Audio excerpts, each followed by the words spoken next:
নতুন বছর, তাই না? 31 তারিখে আমরা কি বলি আধুনিকরা? 31st night. 31st night.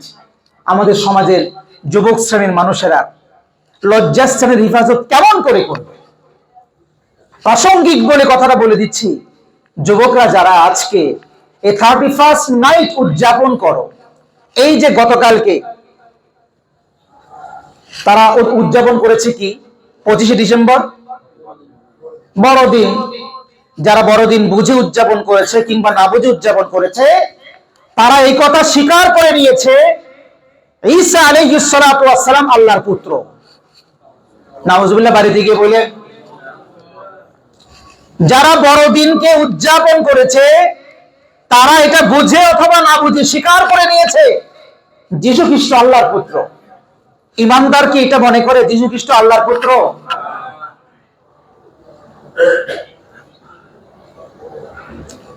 আজকে আমাদের সমাজে সংস্কৃতির নামে, আধুনিকতার নামে, কিংবা আমাদের সমাজে উৎসব উদযাপনের নামে আমাদের সমাজের রঙে রঙে যুবকদের মাঝে, তরুণদের মাঝে শিরক প্রবেশ করে দেওয়া হচ্ছে। অথচ এটা আমরা মুরব্বীরা যারা আছি কিংবা নামাজি মানুষরা যারা অভিভাবকরা আছি তারাও এটা খেয়াল করছি না। এই যে 31st নাইট আমরা আমাদের যুবকরা আমাদের কমিউনিটিতে উদযাপন করবে, আতশবাজি ফোটাবে, তারাবাজি ফোটাবে, নানান রকমের বোম ফোটাবে, এই করবে সেই করবে, না আলোকসজ্জা করবে। তুমি এটা কিসের জন্য করছো যুবক?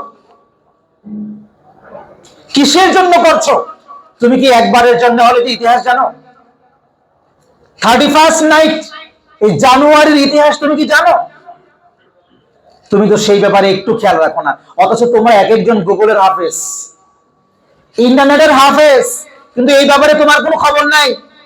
তুমি গুগলে গিয়ে একটু খবর নাও, তুমি যেটা পালন করছো এটা কি পালন করছো একটু খবর নাও। খ্রিস্টপূর্ব অনেক আগে মানুষেরা, এটা একটা খ্রিস্টীয় কালচার, খ্রিস্টীয় সংস্কৃতি, একটা ধর্মের সংস্কৃতি।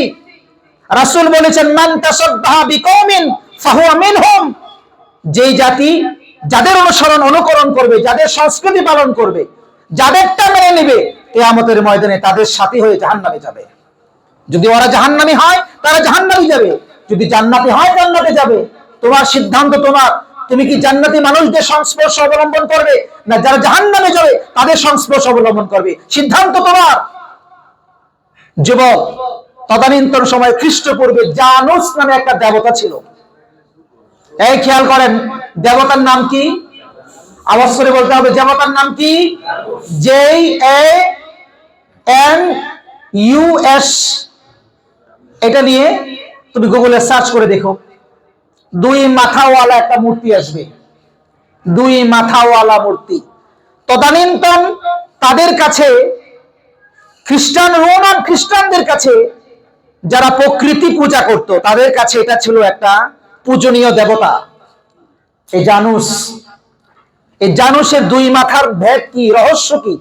দুই মাথার রহস্য হলো, তারা খ্রিস্টানরা মনে করত পিছনের যে মাথা, এই 31শে ডিসেম্বরের 12টা 1 মিনিটের আগে তারা পিছনের মাথার কাছে এসে বিগত বছরের জন্য কৃতজ্ঞতা জানাতো।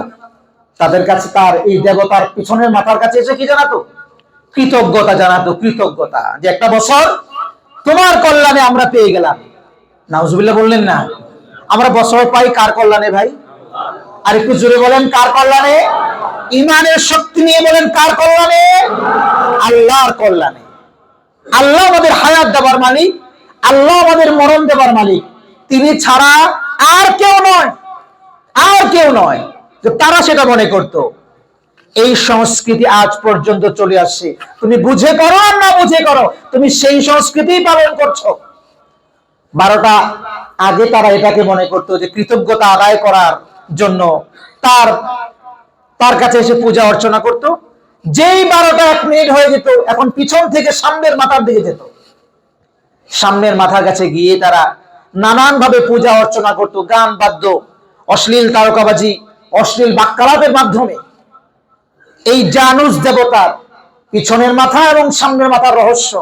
তারা মনে করত সামনের মাথায় প্রথম আওয়ারে যদি আমরা সামনের মাথার মুখটাকে, এই দেবতার মুখটাকে খুশি করে রাখতে পারি, পুরোটা বছর আমাদের আনন্দে আমাদের সময়টা কাটবে।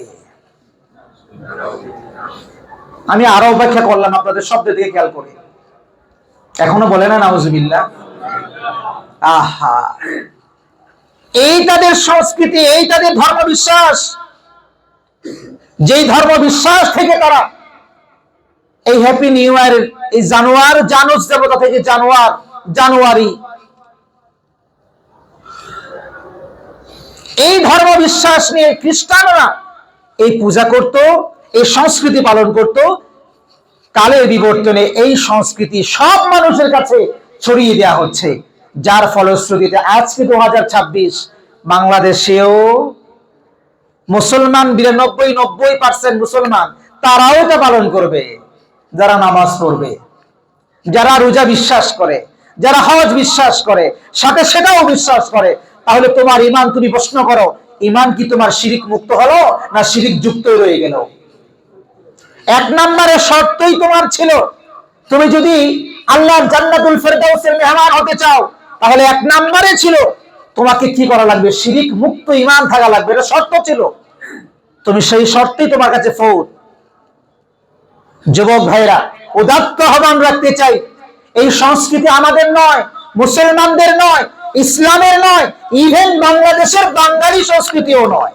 কথা কর ঠিক কিনা? বাংলাদেশের বাঙালি কোন সংস্কৃতিও নয়, এটা আমাদের দেশীয় সংস্কৃতি নয়। সুতরাং ঘরে বসে কোন সংস্কৃতি আমাদেরকে চাপিয়ে দেওয়া হচ্ছে, এটা আমরা না বুঝে এটাকে আমরা অবহেলায় পালন করে যাচ্ছি, যার ফলশ্রুতিতে শয়তান হচ্ছে খুশি, আল্লাহ হচ্ছে বেজার। তুমি ইমানদার, তুমি আল্লাহকে বেজার করতে পারো না। তুমি ইমানদার, আল্লাহ রাসূলকে অসন্তুষ্ট করতে পারো না। জীবনের বিনিময় হলেও আল্লাহ এবং তার রাসূলকে সন্তুষ্ট রাখাই আমাদের ঈমানের দাবি। কথা কোন ঠিক কিনা? আল্লাহ আমাদেরকে বুঝার এবং আমল করার তৌফিক দান করুন, পড়ি আমিন। বলছিলাম লজ্জাস্থানের হিফাজত। এই 31st নাইটে অনেক লজ্জাস্থানের ইবাদত নষ্ট হয়ে যাবে, অনেকের লজ্জাস্থানের ইবাদত নষ্ট হয়ে যাবে। অশ্লীলতা এগুলো ছেয়ে যাবে, নানান রকম অশ্লীলতা, যত রকমের অশ্লীলতা আছে নানাভাবে আমাদের যুবক শ্রেণীর মানুষেরা, বন্ধুরা, ভাইয়েরা, তারা এটাকে প্রয়োগ করার চেষ্টা করবে। প্রিয় ভাই শোনো, লজ্জাস্থানের হিফাজত করতে হবে 3 ভাবে। কত ভাবে? আওয়াজ করে বলতে হবে, কত ভাবে?